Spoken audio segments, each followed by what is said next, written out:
आज नरेंद्र मोदी आंतरराष्ट्रीय सहलीवर असताना 5 युरोपीय देशांच्या आंतरराष्ट्रीय सहलीवर असताना म्हणजे तुम्हा आम्हाला ज्ञान पाजळून गेले. 1 वर्ष कुठेही जायचं नाही. 1 वर्ष तुम्ही कुठे गेला नाहीत ती देशभक्ती. 1 वर्ष तेल खाल्लं नाहीत ती देशभक्ती. 1 वर्ष तुम्हाला पेट्रोल डिझेल जपून वापरायचे ती देशभक्ती. मग आता आंतरराष्ट्रीय सहलीवर 5 देशांच्या जाणारे नरेंद्र मोदी हे कोण आहेत? कमेंटमध्ये व्यक्त व्हा. आज विचार करा, 5 देशांच्या आंतरराष्ट्रीय सहलीच्या पहिल्याच देशामध्ये, नॉर्वे सारख्या देशामध्ये नरेंद्र मोदी ज्यावेळेस जातात त्यावेळेस उभ्या देशाची मान शर्मेने खाली घालावी लागते. उभ्या देशाला, उभ्या जगासमोर मान शर्मेने खाली घालावी लागते. असं कृत्य त्यांच्याकडनं होतं. नेमकं काय घडलं नॉर्वेमध्ये? नेमकं काय घडलं? आता नॉर्वे सारख्या देशामध्ये जाताना त्यांना जो कोणी ब्रीफिंग करतो, वरिष्ठ अधिकारी, त्यांना हे सांगायला हवं होतं की या देशाची पत्रकारिता फ्री प्रेस इंडेक्सच्या बाबतीत जगामध्ये 1 नंबरवर आहे. आणि युरोपियन देशामध्ये विशेषतः ज्यावेळेस बाहेरचे पाहुणे येतात, प्रेसिडेंट येतात, प्राईम मिनिस्टर्स येतात, त्यांना त्या देशाच्या पंतप्रधानांसमोर बसून एक कॉन्फरन्स, प्रेस कॉन्फरन्सला सामोरं जावं लागतं. ही त्या देशांची प्रथा परंपरा आहे. तुमच्याकडे नसेल कदाचित. कारण आपल्या ज्या मीडिया आहेत त्या मीडिया काय प्रश्न विचारतात, काय दर्जाचे प्रश्न विचारतात, हे काही वेगळं सांगायला नको. सांगू, एखादी आठवण करून देऊ. आता काल परवा पश्चिम बंगालच्या झालमुरीचं उदाहरण तुम्हाला चांगलंच आठवत असेल. नरेंद्र मोदींनी 10 रुपयाची झालमुरी स्वतः खाल्ली, अख्ख्या गावाला वाटली तरी झालमुरी संपत नव्हती. त्या झालमुरीचा इतिहास सांगण्यामध्ये आपले पत्रकार हे व्यस्त झाले. 3 दिवस जवळपास झालमुरीवर टीआरपी घेतली. आता झालमुरीवर जवळपास चित्रपट निर्मात्यांना चित्रपटच काढायचं बाकी राहिलेलं आहे. आपले पत्रकार नरेंद्र मोदींना प्रश्न विचारतात, तुम्ही आंबे कसे खाता? खिशामध्ये तुमच्या पाकिट असतं का? जी, मैं एक गंभीर प्रश्न पे आऊं उससे पहले एक सवाल आपसे जानना चाहता हूं, देश भी जानना चाहेगा. आप अपनी जेब में पर्स रखते हैं क्या? पर्स रखते हैं क्या? बटुआ जिसके अंदर पैसे होते हैं. प्रधानमंत्री जी, 2-3 छोटे छोटे ऐसे सवाल जो जनता बहुत जानना चाहती है. सबसे पहले मैं आपसे ये जानना चाहता हूँ कि आप इतने गैजेट फ्रीक कैसे बने? तो मेरी ऑब्जर्वेशन कहती है, जितना आपको इतने सालों से देख रहे हैं, फोटोग्राफी आपका शौक है क्योंकि आप सेल्फी आपने पॉपुलर कर दिया. आप वाइल्ड लाइफ फोटोग्राफी करते हुए कई बार आपकी तस्वीरें मैंने देखी हैं.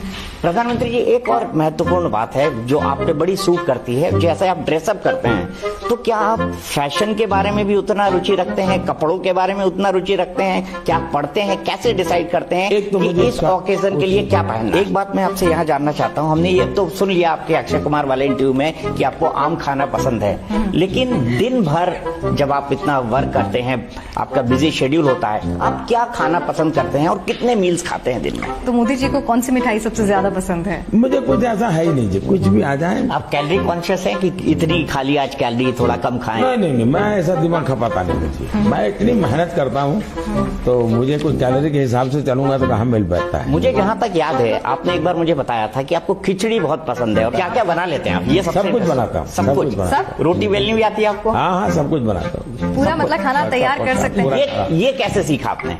5 साल में कभी आप किचन में जा पाए? नहीं, अभी नहीं कर पाता. 5 साल में बिल्कुल नहीं. मन नहीं करता कि नहीं, ये कोई मेरा शौक नहीं है जी, लेकिन मुझे आता है. That's all. हे असले पत्रकार. आता पत्रकार, माझ्या खरं तर तोंडामध्ये कुत्रकार शब्द येत होता, पण मी तो थांबवतो. मी पत्रकारच म्हणतो. मला कुत्रकार म्हणायचं होतं पण मी म्हणणार नाही. मी थांबवतो, मी पत्रकार म्हणतो. म्हणजे तुम्हाला काही पत्रकारांची जर नावच आता काय नावं सांगायची, अंजना ओम कश्यपचं नाव घ्या, त्या रुबिका लियाकतचं नाव घ्या, आणखी अनेक नावं आहेत. अनेक नावं आहेत.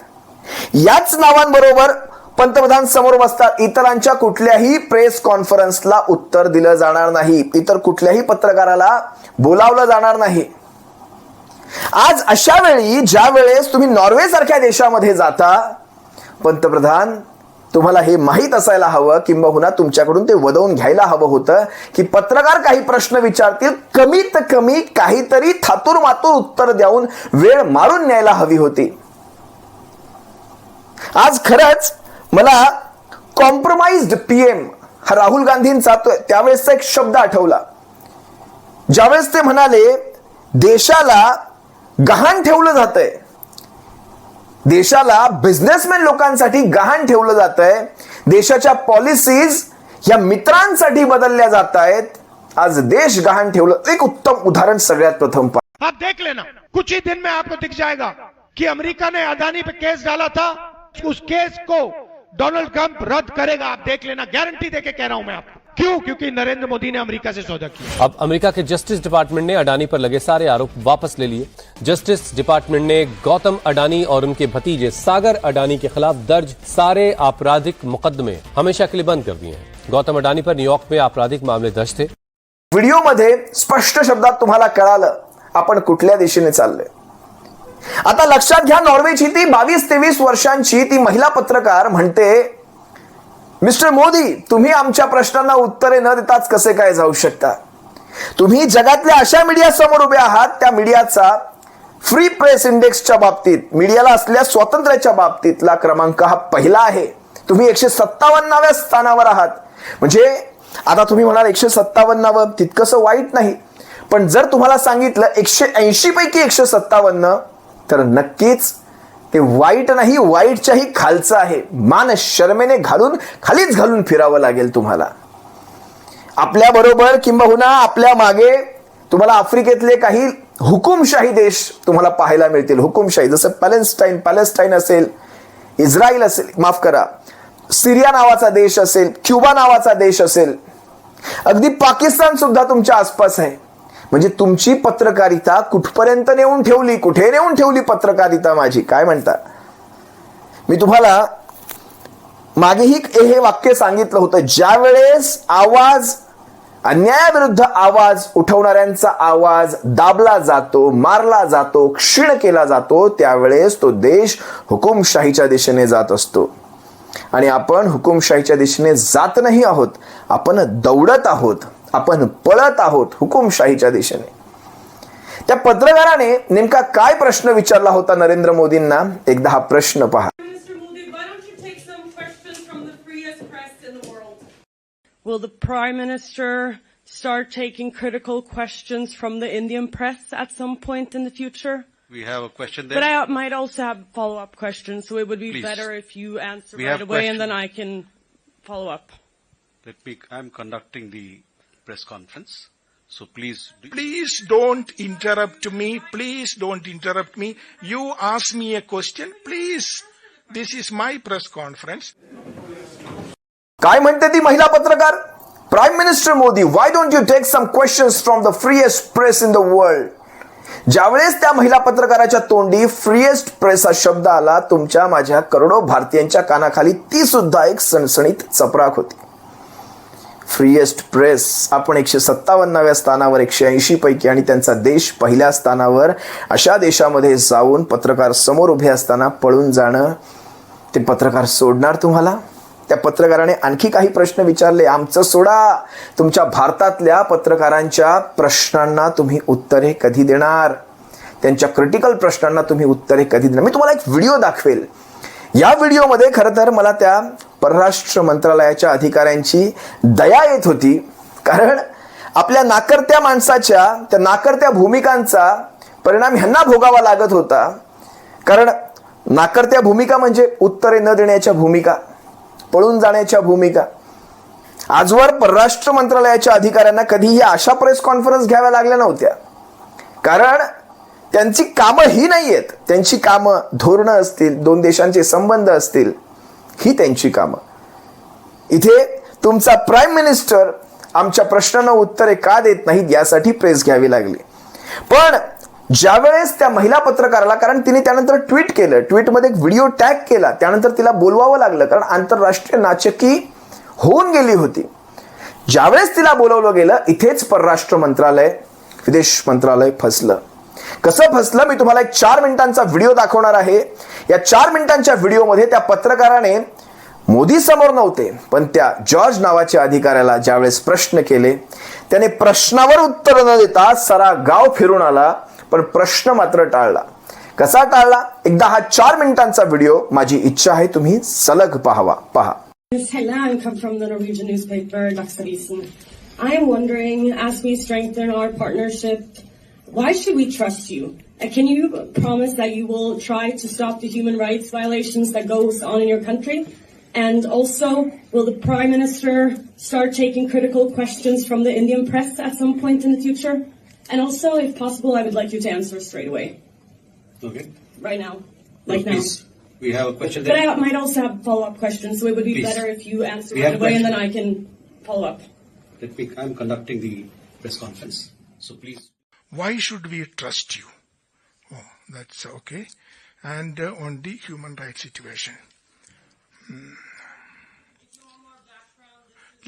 You ask me question, let me answer it. Okay? Let me give a background of what India is and why should the world trust India. Out that we are a civilizational country of 5,000 years old. Continuous civilization. Contributed immensely to the world. You look around, you see an India connect everywhere in the world. India has, the numbers which you see on your phones, it is originated in India. Shunya, zero, originated in India. Chess, originated in India. So we are proud of that civilization. Yoga, which the world admires today, it originated in India. India had epics and books. Let me answer the question. Please don't interrupt me. You ask me a question. Please. This is my press conference. You ask why should a country trust India? Why should a country trust India? Why should a country trust India? Let me answer that question, please. So India is a civilizational country. It supplied vaccines to more than 100 countries. That brings trust. That brings confidence for the world. Second, we supplied medicines to 150 countries. That brings trust. And that is what the world is trusting us. Let me finish my question. Let me finish my answer to the question. You ask me a question. Let me answer. You ask me a question, let me answer. Okay? I will come to that. Please have patience. Please have questions. No, when to answer, where to answer, how to answer, these are my prerogatives. You ask a question, don't ask me to answer in a particular way. Let me answer. I will answer.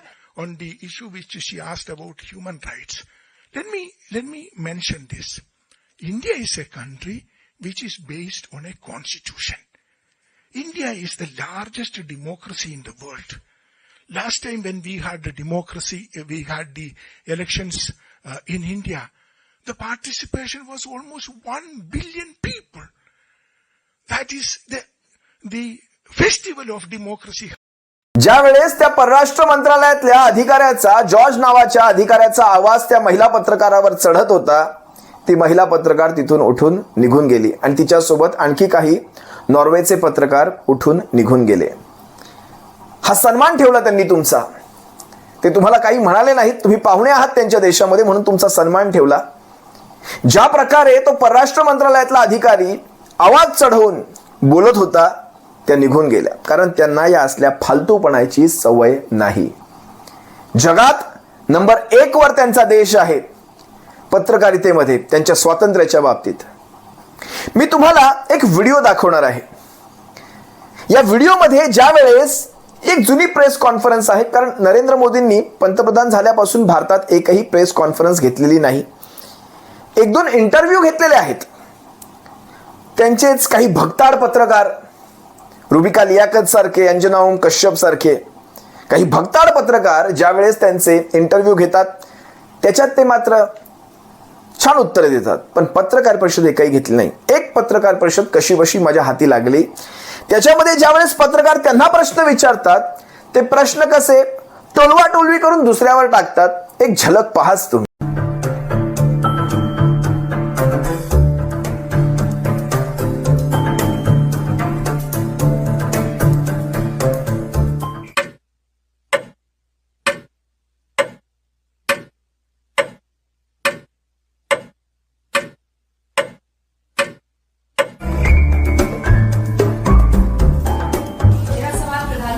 आपके लिए आपकी इजाजत से।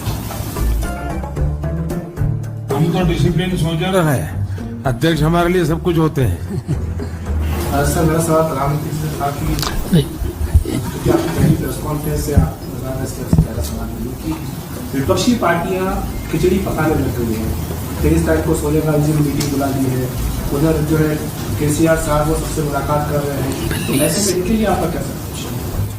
देखिए हमें party का पूरा agenda रहा है कि प्राइम मिनिस्टर रफाल के मुद्दे पे क्यों नहीं बोल रहे। आज भी कह रहे हैं कि अगर वो दायित्व पे आए हैं तो रफाल के मुद्दे पे क्या है क्लैरिफिकेशन देना चाहेंगे। मैंने जवाब दे दिया ना, हर चीज का जवाब प्रधानमंत्री जी ने देना जरूरी नहीं है, क्योंकि सवाल का बुनियाद ही नहीं, बेसिस नहीं। Thank you very much. या विनोदी व्हिडिओ नंतर मी तुम्हाला पुन्हा मूळ व्हिडिओवर घेऊन येतो, ज्यामध्ये ते विदेश मंत्रालयाचे अधिकारी उत्तर देत असतात त्या महिला पत्रकाराला. म्हणजे मुद्दा हा इथे असतो, त्या मुद्द्यावर बोलण्यापेक्षा ते असा सारा गाव फिरून येतात. कोविड, योगा, भारताने जगाला शून्य दिला, तुम्ही मगाशी ऐकलात सगळं.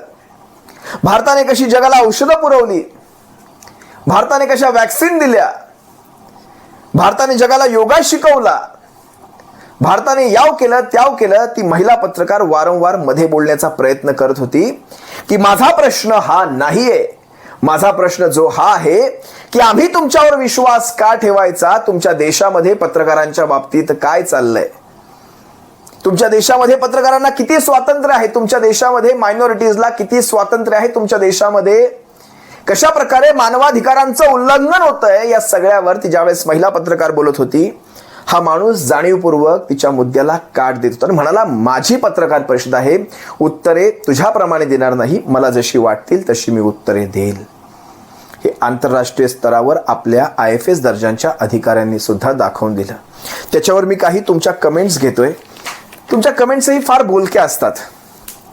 पहिली कमेंट आहे तुमची, खरंच ही माणसं IFS दर्जाची म्हणजे इंडियन फॉरेन सर्व्हिस दर्जाची ही माणसं असतात, यांच्या रक्तात पण आता भेसळ होऊ लागली आहे का? तुमच्या कमेंट्स खरंच मला फार आवडल्या ह्या कमेंट्स. हे अधिकारी आपल्या पैशावर तिकडे फिरायला जातात आणि आपल्या देशाची नाकं कापून येतात. त्यांनी constitution, largest democracy in the world, India has a constitution, Mahatma Gandhi, peaceful वगैरे वगैरे शब्द वापरले. हे तुमच्या कमेंट्स मध्ये तुम्ही लिहिले आहेत. 2014 नंतरचा तुम्ही स्वतंत्र झालेला आहात, म्हणजे तुमचा जो देश आहे यांचा, या भक्ताडांचा देश हा 14 नंतर स्वतंत्र झालेला आहे. मग हे 100 वर्षाचं का सांगतात? यांनी सांगू नये 100 वर्षांच्या काळात काय घडलं. 100 वर्षात अगोदरच्या सरकारांनी जे जपलं ते तुम्ही फुकलं. आज त्या 100 वर्षांमुळे देशाला ओळख आहे आणि तुमच्या ह्या 14 वर्षांमुळे ही पळाईची वेळ आलेली आहे. पुढे ऐका. आता ते मला वाटतं जॉर्ज नावाचे अधिकारी होते, त्या जॉर्ज नावाच्या अधिकाऱ्यांना सगळ्यात प्रथम तुमची कमेंट अशी आहे, त्यांना पेशन्स शिकवा. पत्रकारांशी, कमीत कमी विदेशी पत्रकारांशी कसं बोलायचं हे शिकवा. त्यांच्या पुन्हा रिटेस्ट घ्या, का त्यांचे सुद्धा पेपर फुटले होते, त्या फुटलेल्या पेपरमधून हे सिलेक्ट झाले. हॅले लँगला काही जण म्हणत आहेत, हॅले लँग आमची मीडिया जे करू शकली नाही ते तुम्ही केलेलं आहेत. देशद्रोहाचा कदाचित उद्या तुमच्या विरोधात एखादा गुन्हा दाखल होईल, पण आम्ही भारतीय तुमची मनापासून तुमचे आभार मानतो, कारण जे काम आमच्या पत्रकारांना करता आलं नाही ते तुम्ही केलात. पुढे काय म्हणतायत, अंधभक्त कदाचित उद्या तुमच्या सगळ्या सोशल मीडिया अकाउंट्सला शोधत फिरतील, काय चुकीचं मिळतंय का, काय तुम्ही कशा, तुमचा बॅकग्राऊंड काय आहे, हे सगळं शोधत फिरतील. बघा काही गोष्टी त्याच्यामध्ये, कारण आमच्याकडे अंधभक्तांना तेवढंच काम 20 पैशाने रोजाने दिलं जातं. अनेक कमेंट्स आहेत तुमच्या, गोदी मीडियाच्या अनेक उदाहरणं त्यांनी दाखवली आहेत तुम्ही. ठीक आहे, मी या सगळ्यामध्ये जात नाही, पण विदेश सचिवालय खरं तर ज्यावेळेस प्रेस कॉन्फरन्स घेत होतं त्यांना काही गोष्टींची कल्पना असायला हवी होती की आपण नॉर्वे सारख्या देशातनं प्रेस कॉन्फरन्स ज्यावेळेस घेतो त्यावेळेस आपण किती संयमी बोलायला हवं होतं. आपण जणू काही एखाद्या हुकुमशाही राष्ट्राचे विदेश सचिवालयातले आपण ऑफिसर्स आहात, अशा प्रकारे आपण तिथे त्यांच्यावर दमदाटी करत होतात. आता मी तुम्हाला एक आणखी व्हिडिओ दाखवतो. या व्हिडिओमध्ये तुम्हाला ज्यावेळेस पंतप्रधान नरेंद्र मोदी झालमुरी खाऊन गेले, त्यानंतर अंजना ओम कश्यप सारख्या गोदी भक्ताड या पत्रकारांनी कशा प्रकारे झालमुरीची तारीफ करण्यामध्ये जवळपास 3 दिवसांचे आपले शो आयोजित केले. एक छोटा उदाहरण इथेही पहा. पश्चिम बंगाल के 10 करोड़ लोगों के लिए झालमुरी सिर्फ एक स्ट्रीट फूड नहीं है, ये एक इमोशन है, ये एक एहसास है, एक जज्बात है, भीड़भाड़ वाली गलियों की आवाज है, हर रेलवे प्लेटफॉर्म की हलचल है, गंगा किनारे की ठंडी हवा के साथ घुला हुआ स्वाद है जिसमें सरसों के तेल की तीखी खुशबू, नींबू की खटास, मसालों की चटपटाहट सब मिलकर एक ऐसी कहानी बनाते हैं जो हर बंगाली के दिल में बस जाती है. अशा प्रकारचे उच्च दर्जाची अंधभक्ती रक्तात भिनलेले हे पाकिट पत्रकार हे कधी सिस्टमला प्रश्न विचारतील? बरोबरला बरोबर आणि चूकला चूक म्हणण्याची ताकद ह्यांच्यामध्ये आहे का? या असल्या दर्जाच्या पत्रकारांमध्ये एक नशीब, ती पत्रकार नॉर्वेची होती, ती कोणी भारतीय वंशाची नव्हती, आणि दुसरे म्हणजे ती पत्रकार मुस्लिमही नव्हती. हे एक नशीब, नाहीतर त्याला एक वेगळा अँगल देण्यात आला असता. असो, विचार करा ह्या सगळ्या गोष्टींवर. फक्त ते बघा आणि थंड बसा, वाचा आणि थंड बसा असं करू नका. बरोबरला बरोबर, चुकला चूक म्हणण्याची ताकद ही तुमच्यामध्ये सुद्धा असली पाहिजे. अन्यथा जर इथपासूनच तुमचा घाबरण्याचा प्रवास सुरू झाला असेल तर भविष्यात ज्यावेळेस तुमच्या पिढ्या, लक्षात घ्या, भविष्यातल्या तुमच्या पिढ्या ज्यावेळेस तुम्हाला हा प्रश्न विचारतील, ज्यावेळेस हा देश हुकुमशाही मार्गाकडे पळत होता त्यावेळेस तुम्ही काय करत होतात, त्यावेळेस तुम्ही हे म्हणू नका की आम्ही तोंडावर बोट हाताची घडी घालून गप्प बसलो होतो. तुम्ही अभिमानाने सांगायला हवं त्याही वेळेस आम्ही सुद्धा आवाज उचलत होतो आणि आमची हीच तुमच्याकडनं अपेक्षा आहे. आवाज उचलायला शिका. तुमचा आवाज हा या देशाचं परिवर्तन करू शकतो. नाहीतर भविष्यामध्ये तुमचं आणि आमचं मरण इथेच कोंडलंय, ह्याच कोंडवाड्यामध्ये. आपलं भविष्य इथेच संपलेलं आहे. बघा या सगळ्या गोष्टींमध्ये तुमच्यात काही फरक पडत असेल तर. सप्रेम जय महाराष्ट्र.